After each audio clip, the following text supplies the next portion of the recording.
stand. To go, leave me, run like you've never run before.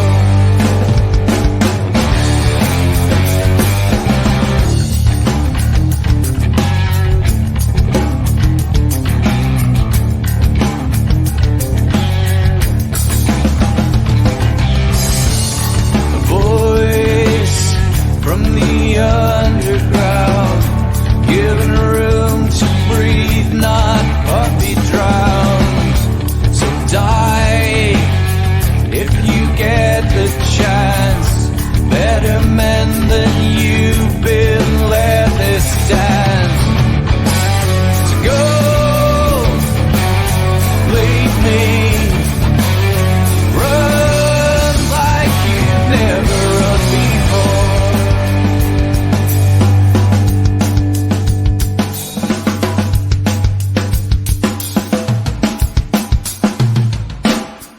I have seen the worst, and there is nothing left for me to hate, so I can lay me down, my brothers, on the ground. I bled today until Coyote comes to raise me up and carries me away.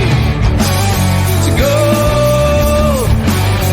leave me, run like you never did. No, believe me, run like you've never run before. Yeah.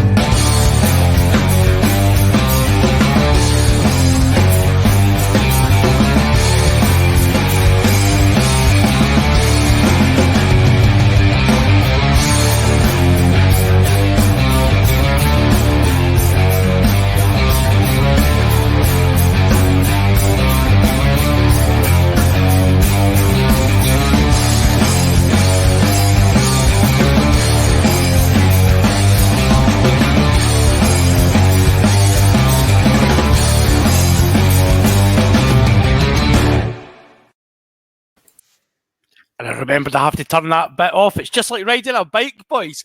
Welcome, everyone, to the Scottish Rugby Podcast. It is me, John Anderson, hosting tonight. I am joined by the terrible twosome themselves. We've got Craig Manson. Good evening, Craig.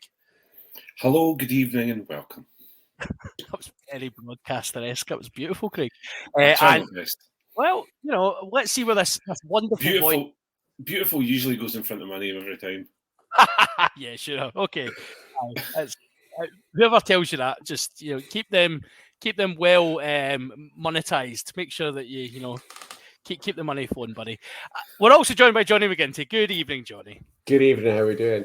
I appreciate this is a mostly audio format, but I've just noticed it looks like Craig's come back from Amsterdam with a mustache. It does, Yes. actually. Yes, that's a valid point. It's my special moustache.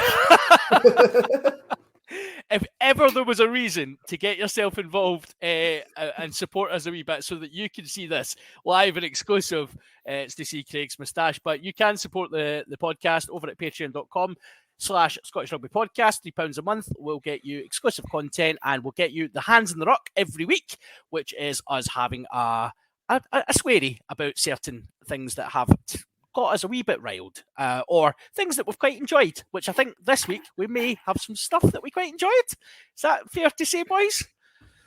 It's plenty that got us riled anyway, that's for sure. Yeah, it's an annoying thing that's also caused me a lot of amusement this week.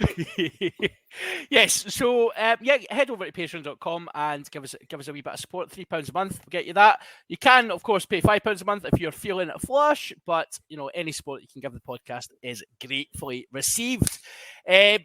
Tonight, boys, we have had no rugby in the Scotland. We've had no Super Six. We've had no pro games. So we find ourselves just having one game to preview, and it is the big one. the 1872 Cup, the final game of the season for both Glasgow and Edinburgh. Winner takes all in terms of who gets battered by Leinster and Munster. But also there's Champions Cup at stake. It's the Pizza Crunch Trophy decider. Pizza Crunch Trophy decider. We knew it would come down to this, didn't we? When Jay-Z started the URC, he knew it would come down to Glasgow v Edinburgh at the Big House on a balmy Saturday night in May for the Pizza Crunch Trophy. So we're going to preview that one. First, we'll do a wee bit of news. Just going to, not going to address that. Wee bit of news. Let's the news kind of out of the blue. Beautiful Hugh Jones is returning to Glasgow after one season at Harlequins. It's coming back on a multi-year contract, which adds to the confusion of the contracts that the SRU hand out. Multi-year, probably. Do we think that's 2? Is that? I think it is usually 2 or 3. I think 3. Is it multi-years, 2 or 3, long terms 3 or 4? Right. So. Regular listeners will, of course, know that we've spent a long time trying to crack the code that is the contract announcements that the SRU put out. But, so Hugh Jones is back. Craig, that kind of came out of nowhere. What's your initial take on that? Panic stations. Quick, let's sign someone that the Glasgow Warriors fans love to make me look better and not get me fired. I thought you were saying panic stations at first, Craig. No, you're clearly being sarcastic there. I'm being incredibly sarcastic. Yeah, he's going to come back to this trip. Big, Glasgow Warrior, we love you. I was rubbish. That's basically what the Warriors fans are going to be like. Well, speaking as a Warriors fan, Jonny, how you don't help me here, Craig. You don't help me. Listen, I'm out of practice. I'm coming back straight into the hot seat here, and I'm getting this off you. I mean, this is just not acceptable. Jonny, pleasantly surprised that Hugh, who left because he was costing too much, is coming back. Very, yeah. I love Hugh Jones. I've made absolutely no secret about it. Not only do I think he's beautiful, I think he's fantastic. I am excited to have him back. To be fair to Craig, I am slightly wary that we're only a year out of the return of Big Uncle Knack Knack, and we all know how that went. I don't want to see a repeat. Weir as well. Let's not forget. Yeah, I mean, we weren't expecting much from that, though, were we? I mean, there was certain sections of the supporter group who believed that the Worcester Weir would come back and would deliver, but yeah, they sadly proven wrong. The thing is, like, Hugh Jones has been really good this year. Has played 13 and 15 for Harlequins, has scored some really nice tries, has played really, really well. Defensively, has played quite well in the Premiership as well, which I was never really huge on Hugh Jones' defensive abilities. So I kind of know if he comes back playing the way he's played in the Premiership, then it'll be nice to have him back. It'll be nice to have him back anyway because he's good to look at. But he's a very attractive young man. That's safe to say. I think it's an interesting one because you don't often get the chance to sign an international centre / fullback / potentially winger, and he won't be on silly money coming back. Like he'll not be coming back on what he was on initially at Glasgow. Let's be quite clear about that. I would presume, but it's a strange one because it's a position that Glasgow probably have more depth in than they've had in a long time. You know, particularly if you consider him primarily as a fullback, which he's been playing majority of his time at Harlequins. You know, you've got Josh Mackay, you've got Ollie Smith's been playing fullback as well. You've got Cole Forbes can play fullback. There is a lot of cover there. It might be interesting because it might actually be this signing that means that Ollie Smith gets moved to 13, which the Glasgow fans have been crying out for. It's a weird one, and you're right enough. And it's two positions that we're not struggling at. Well, we are probably struggling more at 13, but my understanding was that he moved away because he didn't want to be playing 13. I And think, so, obviously, when it comes to Scotland, he's going to struggle to get into the team. He's probably got more chance now of getting into the team at 15 than he does at 13. yes. To be fair, he has been playing very, very well at 15. Yeah. And if he can bring his Harlequins sort of momentum that he's built down there to Glasgow, I think he's been a shrewd signing, to be honest with you. But as we all know, with Hugh Jones, he's either delightful or an absolute devil. So, you just have to fingers crossed he's going to be delightful for you. Yeah, and I think that's the big challenge for any manager is to get Hugh Jones feeling confident and get my run of games in a position. So, yeah, fingers crossed. I think it's a very, very good signing, and it had been rumoured for quite some time actually that it was going to happen. But I think a lot of Glasgow fans were including myself, were taken by surprise actually that it eventually went through. It was yesterday when he said he's only coming back because he missed sharing a house with Ollie Kebble. Is one of my favourite things I've seen this week. I mean, who wouldn't miss sharing a house with Ollie Exactly. Kebble? Yeah, I mean it must be a beautiful experience. That hunk of South African beef. But well, Jonny has shared a room with a prop, and he knows exactly what it's like. I know the joy. The pain. I'm familiar. Which, yeah, so that brings us quite nicely on, obviously, to the main event. As we mentioned, the Pizza Crunch trophy. It's just not all Hugh Jones here, by the way. Just because there's two Glasgow Warriors. I think I said, "Is there any news?" And I think you just ignored me. So, what's your news, Craig? Well, first of all, Mark Bennett's just re-signed for Edinburgh. Beautiful, great sign. Apart from the fact that I don't know if it was covered last week when I wasn't here, but Pierre Schumann's re-signed for Edinburgh. Actually, it was covered. I would presume that was covered. Yes, that was covered. Yes, that was in the BBC News. The Mark Bennett one hasn't been. So yeah, all right, okay. Benzo's re-signed. And Christine, don't forget you signed all the centres too. And the Prince of Hawick is signed this today. Actually, it was announced. So and actually on form, Christine has. Benzo's on form as well, but you expect that from him. But with Christine, has really been playing some fantastic rugby. Have you nicknamed Mark Bennett Benzo? Yeah. What's your point? It's disgusting. You should have him removed from your squad purely for that disgusting attempt at a nickname. Hey, listen, you're trying to turn a has-been Australian into a Scotland player. So come on.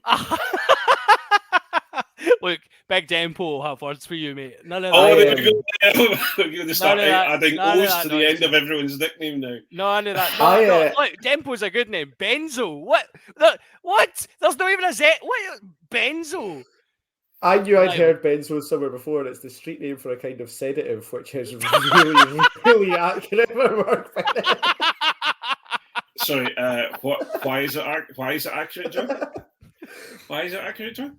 Look, I'm not suggesting that Mark Bennett's range of abilities puts me to sleep, but it wouldn't be far off. Oh, I think you're going to be eating those words by the end of the weekend. Well, funnily enough, we'll be finding this all out in person because, as some of you will know, we are of course doing another podcast meet-up. We realised after spending a few hours in each other's company before that we don't completely dislike each other, just marginally. So we're going to put that to the test and try to, interact with each other again and see, if we can finally come to blows or, create a proper Glasgow-Edinburgh rivalry riot or something. My biggest concern is that Cammie's going to get us arrested for him trying to steal Flinty. Yeah, if anything goes wrong this time, we can blame it on Cammie because he wasn't there last time. Yeah, I really fear he's going to abduct him. It is quite terrifying. He really has got a problem with any type of mascot that has changed in any way. Cammie really has a problem with it. I'm quite scared. Really not happy. So there has been shouts that he's going to perform a citizen's arrest this weekend on Flinty or the fake Flinty, as he will henceforth. Hashtag not his Flinty. Not his Flinty, exactly. Yes. So maybe it's Benzo that's actually Flinty. Oh, I'm absolutely aghast at that. That's really upset me, Craig. It's a Oh, terrible nickname. come on now. When you think about some of the nicknames you boys have come up with, give us a break. Mark Bennett, when he was at Glasgow, was simply known as God.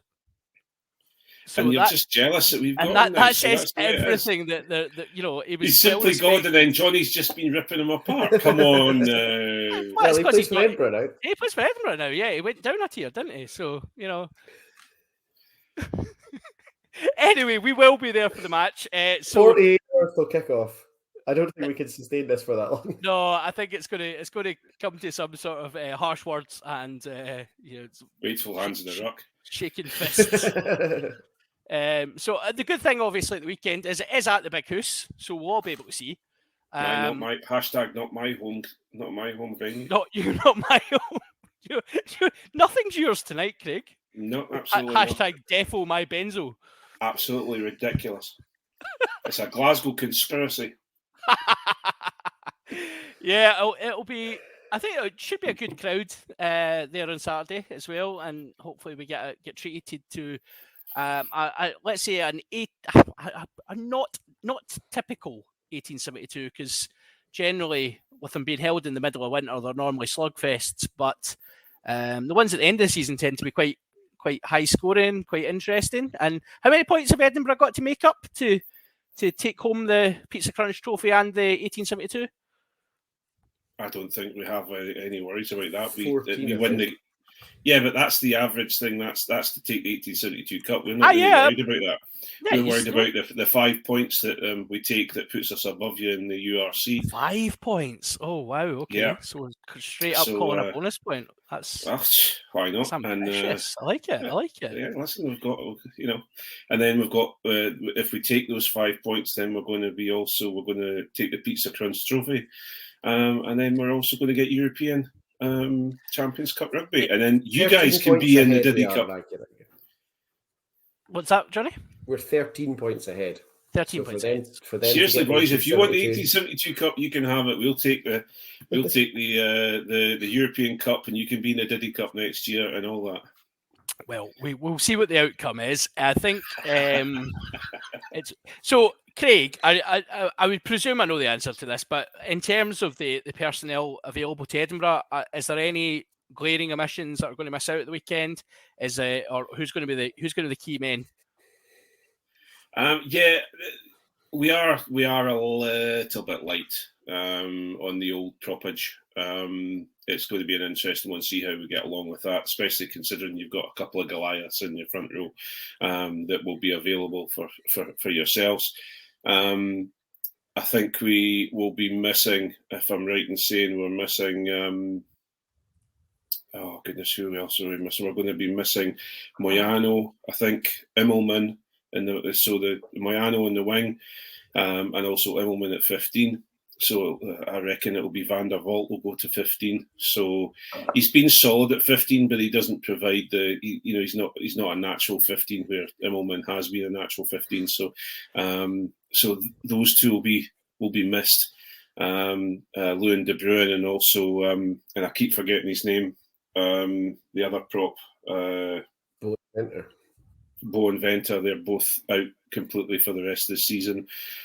So yeah, well, I think it will stifle us a little bit, but I think what I'm more worried about is the other players overplay to try and cover the sort of the missing players. However, from what I can see, Darcy will be back and is available for selection, along with the big lad. I'm having a nightmare today. I've had a long week. Marshall Sykes has been cleared. He's attended his speeding course, and he's been cleared by the URC to come back, so he's available for selection as well. So yeah, he might shut up Ryan Wilson. Well, moving on to Ryan Wilson, Johnny. Similar question. So Glasgow, obviously, both teams have got everything to play for. So expecting full noise from both teams. Yeah, I would think so. Rory Darge is obviously our big concern. Well, not even a concern. He's not going to be playing. So yeah. so that's a loss. I wouldn't be surprised to not see Duncan Weir in the team again. Given I that think. Duncan Weir was gallivanting at the football yesterday, so Duncan Weir there you will go. not be playing, I would imagine. Good. To be honest, although we did fall away against Leon, having him there wouldn't have made a difference. Yeah. The guys who were in the team for Leon more or less all played pretty well, other than the standard Glasgow collapse. So I wouldn't think we'll be seeing too many changes. I would have liked to have Rory Darge, but you do what you can with what you've got, I guess. Yeah, and I think Glasgow have obviously found themselves, particularly, it's the back row has been pretty injury hit over the last wee while, and it's obviously one of the areas where Edinburgh kind of pride themselves in being very, very strong. Do you think that'll play into it, Jonny? Yeah, I think so. I mean, nobody's messing about with an 1872 decider, are they? Even without having the Pizza Crunch trophy on the line and our URC playoff position on the line, everybody's going to be good for it. So, especially around the breakdown, you want to have your best players at full capability, and I think Glasgow could just about do it. When Glasgow were down in South Africa, the breakdown at the start of those two games was ridiculous, like basically bordering on violent. And I think those are the players that we need to have going again for this game, and see if we can bring some of that intensity. Just going to pop this up on the screen. Billy McDev, does the aggregate score fall within the rules of the normal URC, and can it affect league position, or is it essentially just a thing between Glasgow and Edinburgh? So it's the aggregate thing is for the 1872 Cup, so it is absolutely a thing between Glasgow and Edinburgh, but the score will count towards your points gained, your points difference in the league, and obviously there is still the 5 league points up for grabs. But it's an absolutely crucial match, and it is in some ways. We've had lots of chat this season, Craig, about the varying fortunes of Glasgow and Edinburgh, and how we've talked about the scheduling and how certain teams might have had a slightly easier start to the season, but it's all balanced out, and ultimately it's all come down to one fixture. So I mean, that's pretty exciting from Scottish rugby perspective. I think what's where we are, especially Edinburgh, over the last wee while. Okay, the second year of Cocker's reign, we got into a European Cup quarter, and we seemed to be doing something. So we kind of forgot about the usual lowly position in the league, etc. But in the past, the 1872 Cup was everything. As long as we beat Glasgow, then we've had a successful season, or we've had a better season, or the fans were happy with it. But I think at this moment in time, for Mike Blair's first year, it's been a successful season, which is weird, because if you look at the position that we're both in, we're both equal on points in the URC. Glasgow fans are not happy with what's going on, and Edinburgh fans are really happy with what's going on. So it's a really interesting mix to see, and so it'll be, I think it's great for Scottish rugby. I just think that what we need to do is start getting a little bit more of an edge, both in our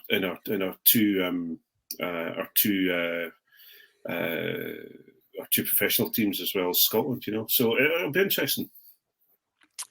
Yeah, and I guess it's interesting, Jonny, as well, because we've had situations in the past where we've come up to these kind of games at the end of the season, and it has meant something for one team or the other, and there's always been the kind of like the SRU or the paymasters of both teams. What doth you choose to do, boys? But it really will just be all the gloves will be off, and I think there'll be players looking at this as an opportunity as well. Obviously, with the summer tour coming up, and and what looks like it'll be a slightly extended squad, I think, for the summer tour, given that they've got the A game against Chile as well. There'll be a lot of players thinking, if I put in a decent shift against my opposite man, I could be finding myself getting international honours over the summer. Yeah, and it is one thing we've kind of lost a little bit, is that obviously the 1872 games would normally have been over Christmas and around the time of the Six Nations squad coming out. So the summer tour squad doesn't quite have the same prestige, I don't think. But at the same time, like you say, it's a chance for guys in the wider squad, or in consideration for the wider squad, to kind of put their hands up, take down some of the big names as well.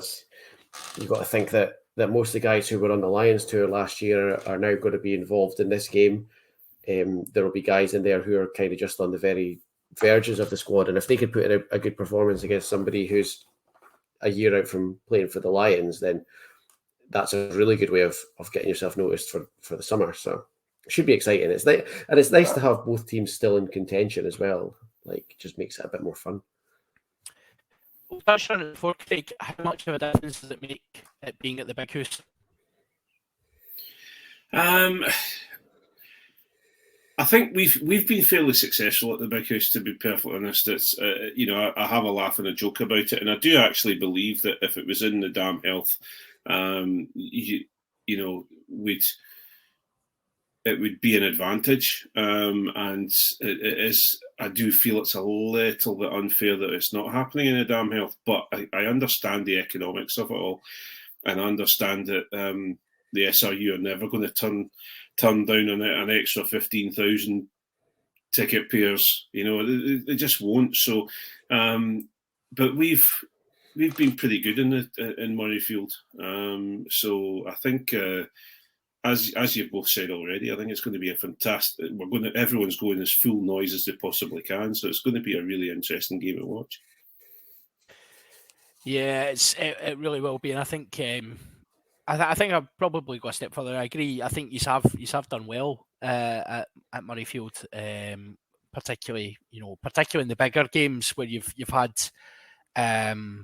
you've had teams over there and you have went well, and the pitch does seem to suit you, which is interesting because it's obviously a massive big pitch, but then you play in the Dam Health and it's a compact wee pitch, and it does seem weird that you go well on both, but.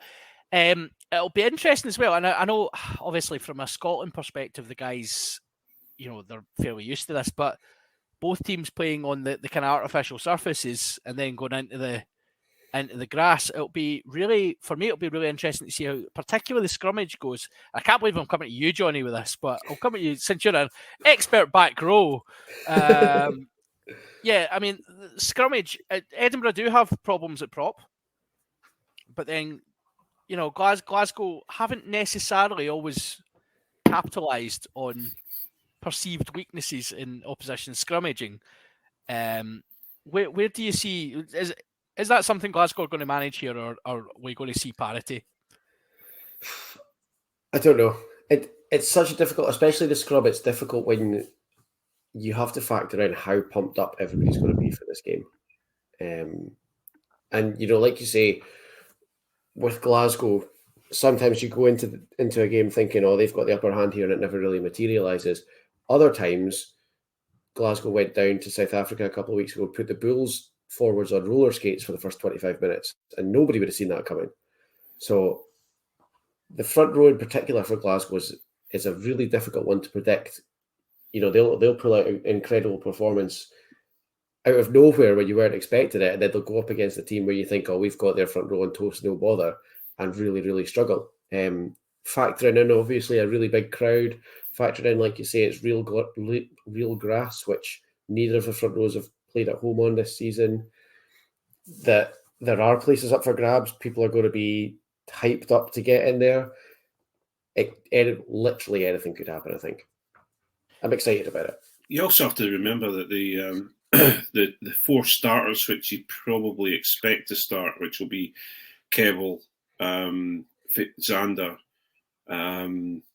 VP, and Pierre Schumann, they've all scrummaged against each other in training on a regular basis. So it'll be really interesting to see how they how that goes, and it may be the added extras of the non-Scotland players who will make a difference.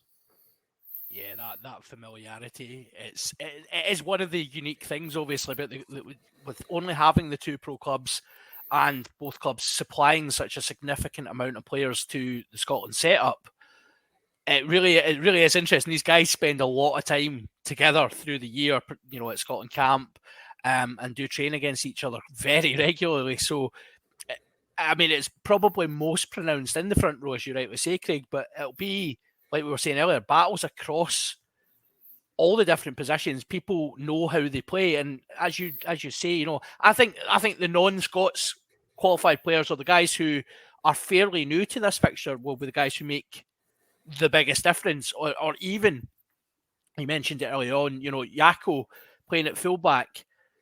It's just something different for Glasgow to think about, and vice versa. There'll be Glasgow players playing probably slightly out of position, and that gives Edinburgh something to think about. I think it's a great opportunity for the coaches to put on a real kind of display of what Scottish rugby is all about. And like Jonny, I'm really excited for it.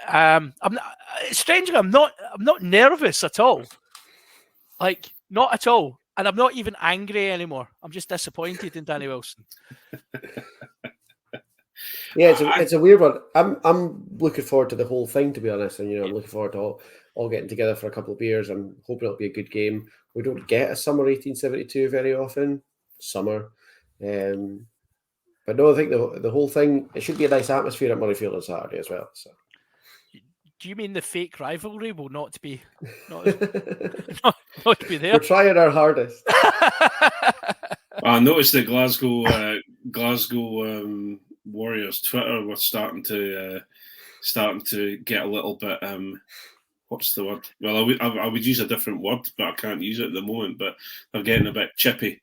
So it'll be interesting. If they want to keep going with that, we'll just keep a little bit quieter and just enjoy reminding them. What do you mean chippy, Craig? What's Glasgow Warriors Twitter been doing? I think they were saying something about it looks like that the Glasgow Warrior Nation has bought most of the tickets in Murrayfield, so we're looking forward to making it a home game and all this garbage. So is that chippy, or is that factually accurate? That's chippy, and you just get yourself back in your box over in the corner. Listen, let's not forget that, and actually we have to mention this. There are two really wonderful initiatives going on who are bringing people to the game on Saturday. One that Bruce, friend of the podcast, is involved with, bringing in African refugees, Afghani refugees, Ukrainian refugees, young carers, people from low incomes, and absolutely fantastic. Really, really good. They've given so many people the opportunity to come to the game. They've given them all an Edinburgh scarf, because Edinburgh are clearly the ones that are looking for the numbers, is all I'm going to say. But a cracking initiative, and that it's lovely. Yeah. I wouldn't play politics with refugees, so I'm not going to say a word. No, I think it is fantastic. They've done really, really well. Yeah, absolutely fantastic. And that's what we really want to see. We've obviously talked about rugby a lot as being this inclusive sport, and it's really important that in these situations where we have the opportunity to get people who traditionally wouldn't necessarily get an opportunity to attend a rugby match or attend an event like this, the difference that can make, even just thinking about, like, as a young kid, the opportunity to go to, through my rugby club, I got the opportunity to go to one of the cup final days, and the difference that made to me wanting to be a rugby player and wanting to keep playing was incredible. And that was someone who was into rugby, so the opportunity for people who maybe have never been to a rugby match to get to see what should be the showpiece event in the Scottish Pro Club game is incredible, and a great well done to the guys who've been involved in that. And obviously we love to see those sort of initiatives. That's actual rugby at its best. So it's great. Well, I'm doing the same. I'm bringing someone for a Make-A-Wish, and he wishes that he was an Edinburgh fan rather than a Glasgow fan. So he's getting to come along and sit in amongst all the Edinburgh fans. I believe we're sitting quite close to you as well. I'm not sure what tickets Cammy's bought, but I think we're sitting. I think are you above us or are you the section along? Clearly we are, but you know. Listen, there better no be any pints of something getting thrown in. That's for that sure. would be a waste of a good pint, Craig. Aye, just keep a control of Ian Hay.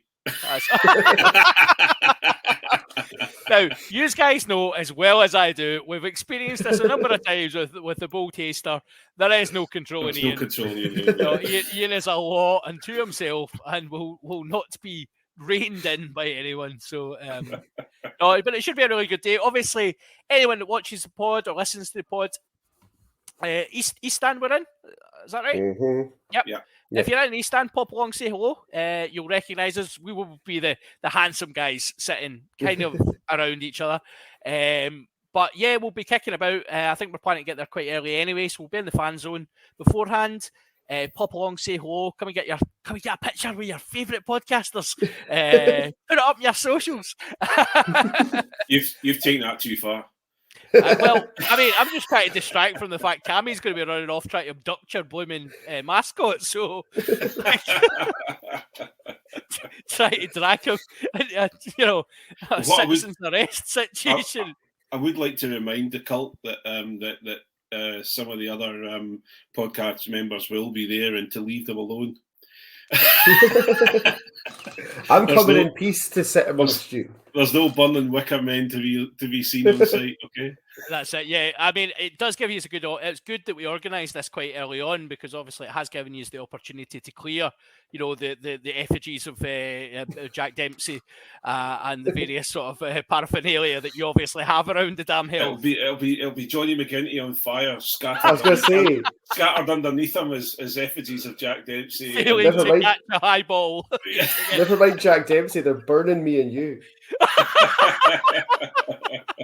I mean, I would normally say it would be Ian that would be getting burnt, but there would be there'd be fear of flammable liquids there. So to be fair, I have spent all season bamming these up, so I would probably be first for the fire for you. It's guys. like the Wicker Man, but they're going to chain us inside to the original Flinty costume. It is a wicker Flinty we've built. Highly flammable, made of dubious materials. So no, it should be good fun, and obviously, come and say hello. We'll try and get a hold of Flinty. We'll try and stop Cammy stealing them because obviously, you've been for a lot of time. Don't think you're about to enter another fight. Sorry, you're breaking up, John. Have you gone quiet? He's completely stalled there. Is he gone, Johnny? Is it had enough? Is Flinty being involved? I think Flinty's got him, yeah. Yeah, Flinty's got him. Oh, we're getting him back. Flinty's relented. Am I here? You're What's back. happening? Back, Sean. Yeah. No, Flinty didn't steal me. There was, I mean, I'm just thinking there's some interference here, clearly from the East Coast here, just interfering with our broadcast message here. Right. So predictions, Craig. What's the result going to be? Who's going to shine, and what's the result? I think the Greatest Showman is going to be all over the park, as he has been for the last few games for Edinburgh. I think Magnus Bradbury is going to be incredibly dangerous as well, trying to show everyone that he's going to be missed. But actually, the man who's going to shine, are you ready for this? Do you think I'm going to say the words? Nah, you're going to say you're going to say Benzo. No, I'm going to go for the Boff Ellie. I think is going to be the one that will shine, because I think it's going to be one of those situations where we're going to cancel each other out in attack, and I think it may be coming down to who can kick the best. And I think Boff Ellie has proven this year that he's got an incredibly good boot on him. So I think actually you might find that Boff Ellie will be the star of the show.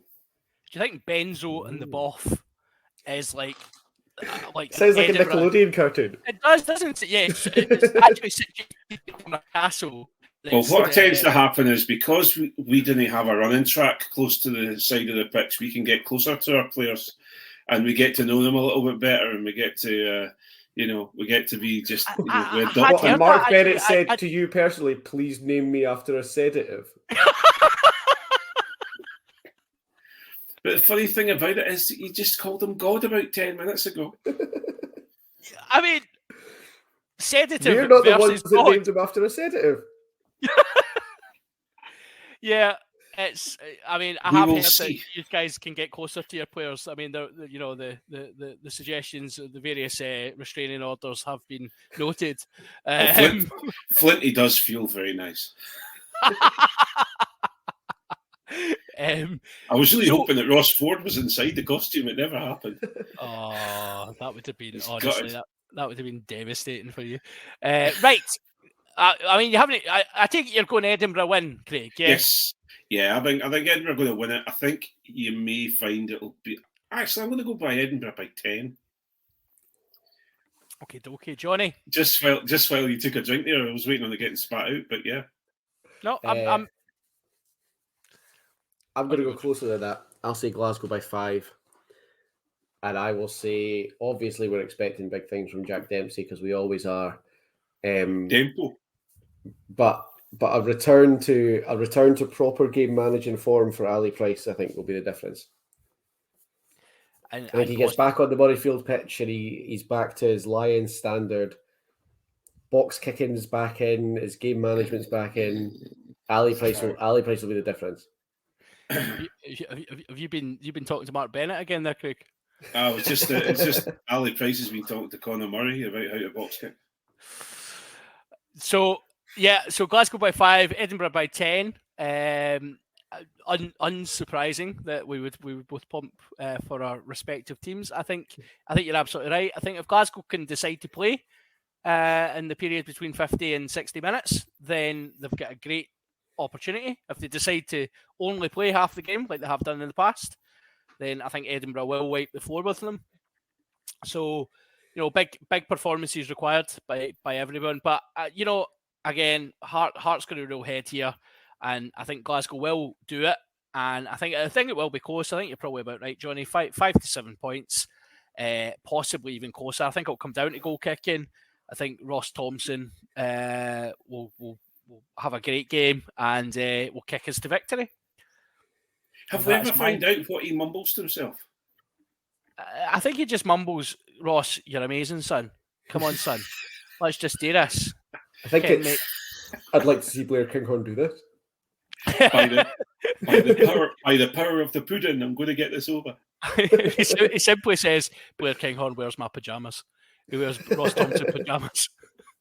I don't think Blair Kinghorn would fit in Ross Thompson's pajamas. Well, there's that. They'd be up his calf a fair bit. It would be an interesting look. Blair Kinghorn is getting selected for Scotland ahead of Ross Thompson, so we'll wait and see. Let's maybe not go down that route, and perhaps that is a beautiful place to leave the first part of tonight's show. Slightly shorter than usual because obviously we only have one game to. Actually, no, we've got one more thing to mention. Yeah, because let's tease what Hands in the Nuts going to be about. Let's do the PG version. Let's do the yes. I don't know if I can do this. Not even. Let's do the U version, right? This is. I'm going to test the limit of what's PG here. Right. Okay. Right. We have a preview Hands in the Ruck here, right? Because some of you may have been aware of the Clown Prince of Banterbury himself being up to no good on Twitter this week. So, Johnny, give us the story. Tell us about it. Tell us what happened. Okay, so the brief version is the Good, the Bad and Rugby Instagram account put out a photo of England's top caps and had Jason Leonard on it, and I think Ben Young's on it, and Simi Pam, quite rightly, all-round hero, NHS doctor, Bristol superstar, England superstar in waiting, rightly pulled them up and said, well, actually, no, England's most capped player is Rocky Clark. Please get your facts right. That's the England's most capped men's player you're talking about. And James Haskell, always wanted to take a telling when it's been proven how categorically wrong he is, just completely teed off on her for no reason. started off by saying have a day off, and then when people said, "Why don't you stop being such a hands in the ruck content?"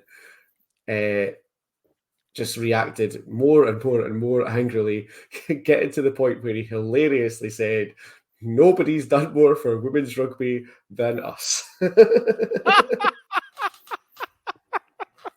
Which is just like a statement as incorrect as it is offensive. And like, what are you thinking? I mean, come on. We're going to get into this properly once we get into the grown-up section, but yeah, seriously. Craig, you're a big fan of James Haskell's. What was your take? Fiddly D. What an absolute screaming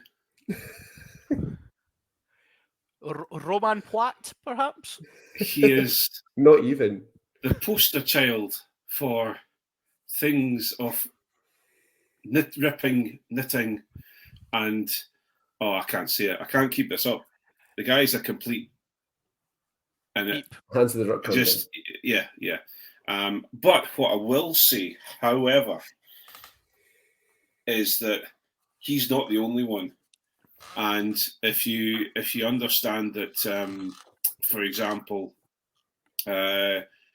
many times we have talked about Ross Ford, and people in Scotland have talked about Ross Ford being the lead in Scottish caps for a rugby player. But actually, if I'm right in saying, I'm going to say this, should I say this? And I'm sure it's Donna Kennedy is actually the most capped Scottish player. So, you know, it's been a, what's the word? It's been in the background. It's been something that's gone on for a regular time, a lot of the time, and he has unfortunately, because he's opened his mouth and because he's in the position of who he is, he's opened his mouth and he's been corrected, and he's not taken well to being corrected. So I think it's just one of those situations. Who he is, by the way, is, in the words of Shauna Brown, a men's rugby player of semi-decent stature. Yes, yeah. Well, there's many more words we can use, and please do join us on the Patreon side of things to find out exactly how many words we'll describe him as.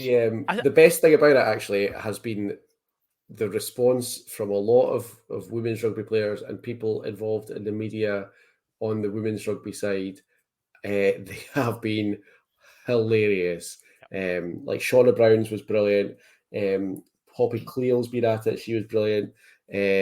Samantha Lovett, who's a Scottish women's player who plays over in America, does loads of like Instagram and TikTok stuff. Some of hers were hilarious. She made a video of James Haskell dressed up like a little king on a wee horse that just said, "Here's James Haskell off to save the face of women's rugby," and it's just him clopping along a little horse. The reactions have been hilarious and absolutely no less than he deserves. So good. Absolutely, and I think the other thing to note with this situation, there was a very funny one put out that was, I think he did eventually apologise, but it was like a fairly... It was an "I'm sorry you felt that way" apology, which is no more than what you'd expect from him. Well, exactly. But then someone replied and said, well, it's great because the people that actually need to be apologised to, you've blocked most of them, so they can't see this. Because he is another one who is a good fan of the old block button. Yeah, he took it really well. Well, funnily enough, Stephen Jones is exactly the same sort of person. I think he thinks he's done an amazing amount for women's rugby, but then whenever studies come out to tell the truth about what happens with women's rugby, he calls it all a few names and dismisses it rather easily.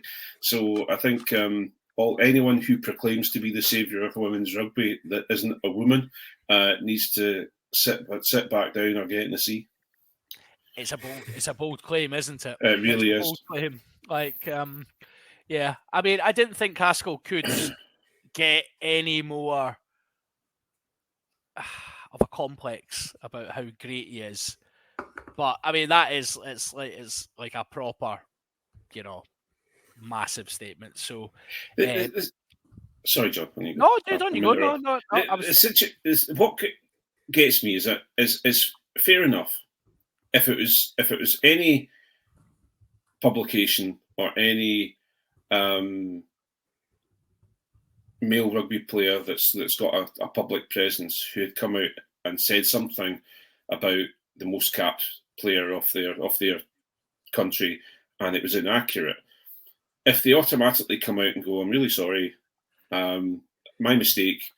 Here's the right information," etc., etc., etc., there wouldn't be a problem. The problem you have is that, and so you wouldn't get as much of the media furore that has happened, and as much of the furore that has happened. The problem you have is that James Haskell is a complete and utter Hands of the Ruck content.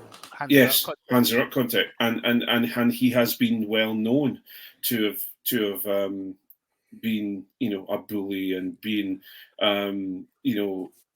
he's there's many things that you can pin on him over a period of time. People just need to do the research and have a look at it. And the problem, so those who say, "Well, he's apologised for it, just let's move on." Well, there's a lot of people apologise for many, many things, and Boris Johnson has apologised for having all these parties, and we haven't moved on. Well, I think that is probably as good a point as any to end our conversation for now about the bang average rugby player. We will be back after the shenanigans of the 1872 next on Saturday. We'll be back next week to review what will be a titanic battle between the two sides, and will inevitably result in a Glasgow win. And it should be good fun. Craig's pulling a face at me for the audio listeners. Of course he is. No, sorry, I was trying to read something on the screen and I forgot my glasses. I was just trying to look back and say, "Well, look." Yeah, all right. Aye, that's what that death look looked like. We'll be back. And for now, we're going to head over to Patreon. We're going to head over to our exclusive content. If you pay your money, you can come and join us in due course. But for now, for those listening on the freemium, it is goodbye from me and goodbye from Jonny and Craig. Bye-bye. Bye.